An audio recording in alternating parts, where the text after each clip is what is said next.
उत्तर प्रदेश में सत्ता परिवर्तन के बाद से सीएम योगी ने माफियाओं और अपराधियों का जीना मुश्किल कर दिया है और लगातार इन सबको अपने किए की सजा मिल रही है। कभी किसी माफिया पर बुलडोजर गरजता है तो कभी किसी के एनकाउंटर की खबर सामने आती है। हालांकि यूपी में बुलडोजर और एनकाउंटर चर्चा का विषय बना रहता है। वहीं सीएम योगी ने सख्त लहजे में अधिकारियों को चेता दिया है कि किसी भी बहन और बेटी के साथ गलत करने वाला बचना नहीं चाहिए।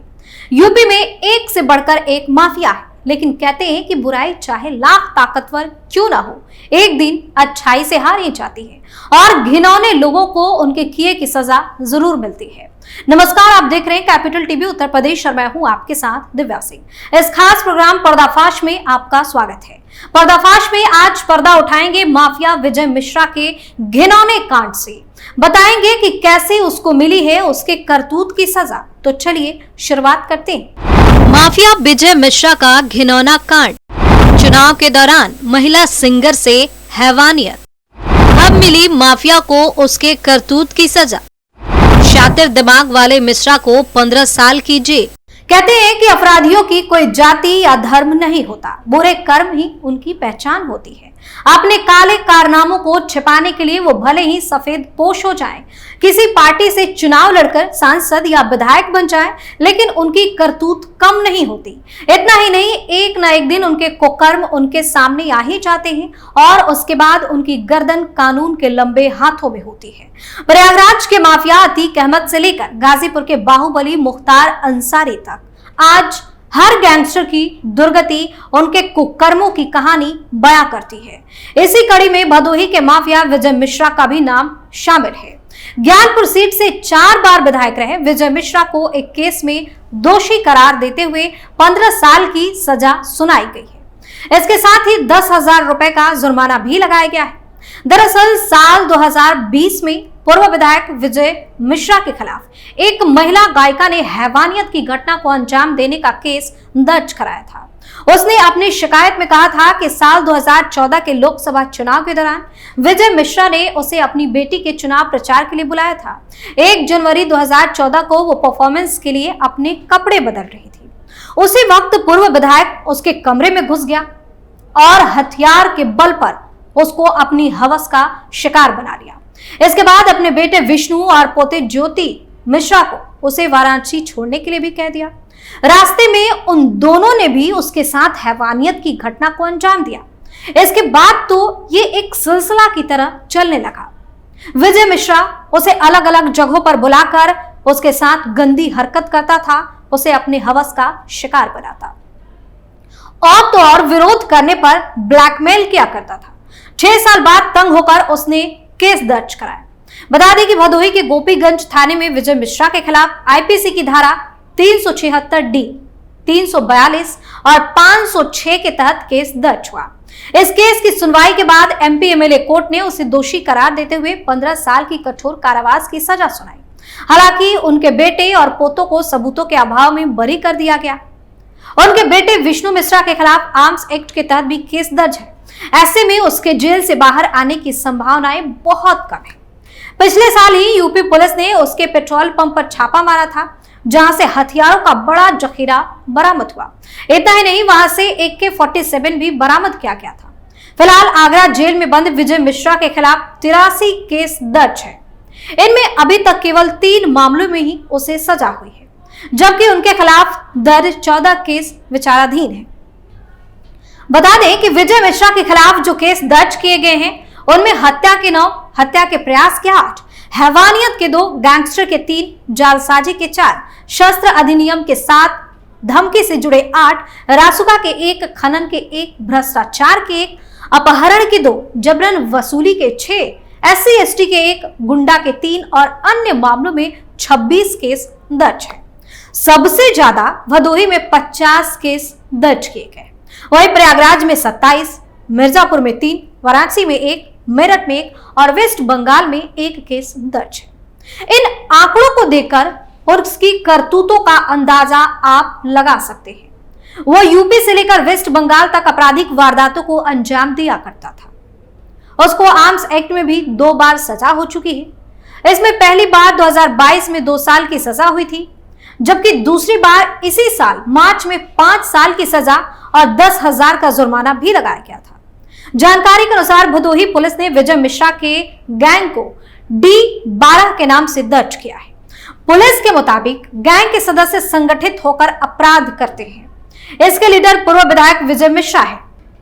इसमें उनके बेटे विष्णु मिश्रा, भतीजे ब्लॉक प्रमुख मनीष मिश्रा, उनके करीबी गिरधारी प्रसाद पाठक, विकास मिश्रा, हनुमान सेवक पांडे, सतीश मिश्रा और सुरेश केसरवानी मौजूद है। इन सब के खिलाफ गोपीगंज कोतवाली में गैंगस्टर एक्ट के तहत मामला दर्ज है। इसके आपराधिक इतिहास, सक्रियता और सतत निगरानी के दृष्टिगत उनके विरुद्ध अंतर जनपदीय गैंग D12 पंजीकृत किया गया है।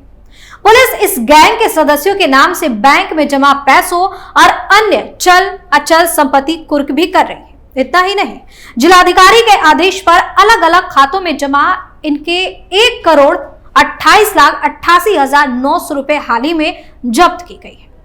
बता दें कि विजय मिश्रा का साम्राज्य पूरे पूर्वांचल में फैला हुआ था। इसमें भदोही, मिर्जापुर, प्रयागराज से लेकर लखनऊ तक में उसके काले कारनामे होते थे। उनके कारनामों का केंद्र भले ही भदोही में था, लेकिन जन्म प्रयागराज जिले के हंडिया थाने में स्थित खपटिया गांव में हुआ था। परिवार की आर्थिक हालत बहुत अच्छी नहीं थी, लेकिन तेज तर्रार स्वभाव, मजबूत कदकाठी और शातिर दिमाग होने की वजह से लोगों के बीच अच्छी पैठ थी। नौकरी की तलाश में वो भदोही चले गए। यहाँ एक कालीन व्यापारी के यहाँ वसूली करने की नौकरी करने लगा। वो लोगों को ऐसे धमकाता कि तुरंत पैसे लेकर लोग पहुंच जाते। वसूली का काम करते करते वो कालीन व्यापारियों के बीच काफी मशहूर हो गया। उस समय पूर्वांचल में ठाकुर बनाम ब्राह्मण की लड़ाई चरम सीमा पर थी। दोनों जातियों के अपने अपने नेता बन गए थे। उस समय पूर्वांचल में गोरखपुर के बाहुबली नेता हरिशंकर तिवारी का नाम मशहूर था, लेकिन भदोही और बनारस तक उनकी पहुंच नहीं थी। इसी का फायदा उठाकर विजय मिश्रा ने ब्राह्मणों के बीच अपनी पैठ बनानी शुरू कर दी।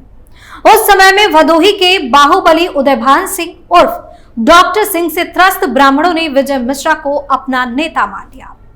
इधर कांग्रेस नेता कमलपति त्रिपाठी से अपने संबंध विजय मिश्रा ने मजबूत कर लिए। उसके जरिए राजीव गांधी तक वे अपने रिश्ते बना लिया। इस तरह दांव पेच खेलकर वो पहली बार ज्ञानपुर के डी से ब्लॉक प्रमुख चुन लिया गया और जयराम की दुनिया में खुद को स्थापित करने के साथ ही अपना राजनीतिक सफर भी शुरू कर दिया। साल 2000 में उसकी मुलाकात सपा के तत्कालीन अध्यक्ष मुलायम सिंह से हुई थी। मुलायम उसकी ताकत जानते थे। मुलायम सिंह यादव ने विजय मिश्रा को ज्ञानपुर के तत्कालीन जिला पंचायत अध्यक्ष शिवकरण यादव के खिलाफ चुनाव लड़ने के लिए कह दिया, क्योंकि शिवकरण ने लोगों के बीच में उनको अपशब्द कह दिया था। तैयार हो जाने पर मुलायम ने उसको जिला पंचायत अध्यक्ष के 3 टिकट दिए। मुलायम का भरोसा कायम रखते हुए उसने ज्ञानपुर, भदोही और मिर्जापुर तीनों सीट जीत ली। फिर यहीं से उसका राजनीतिक कद तेजी से बढ़ने लगा। अब उसने समाजवादी पार्टी से विधायक के टिकट की मांग शुरू कर दी। साल 2005 में अपनी पत्नी रामलली मिश्रा को जिला पंचायती सौंपकर साल 2002 में सपा के टिकट पर विधानसभा का चुनाव लड़ा और पहली बार में ही विधायक भी बन गया। इसके बाद सपा से 2007 और 2012 यानी कि जेल में रहते हुए तो निषाद पार्टी से साल 2017 में विधायक भी बना। बता दें कि बाहुबली से अपने कुकर्मों के लिए करार हुए पूर्व विधायक विजय मिश्रा के बारे में कुछ अच्छी बातें भी कही जाती है। बताया जाता है कि उसकी मेमोरी बहुत ही तेज है।